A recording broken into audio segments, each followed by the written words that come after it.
انت متخيل كمية القرف من الناس اللي قابلتها في حياتك؟ متخيل انك سمحت الناس ما عندهاش لا مبدأ ولا انتماء لأي حاجة في حياتها يكونوا في يوم من الأيام على علاقة بيك، ويبقوا من أولويات يومك وحياتك الشخصية؟ متخيل انك تحب ناس ما تستاهلش انك تفكر فيهم أصلا؟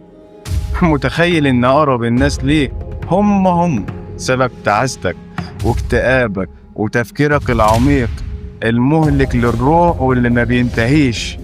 متخيل صبرك وتحملك ورضاك وسكوتك وضحياتك ونفسك اللي حملتها أكتر من طاقتها، وتطلع في الآخر أنت اللي كلك عيوب ووحش وغير صالح للعلاقات لمجرد إنك اتحملت ما لا يتحمل؟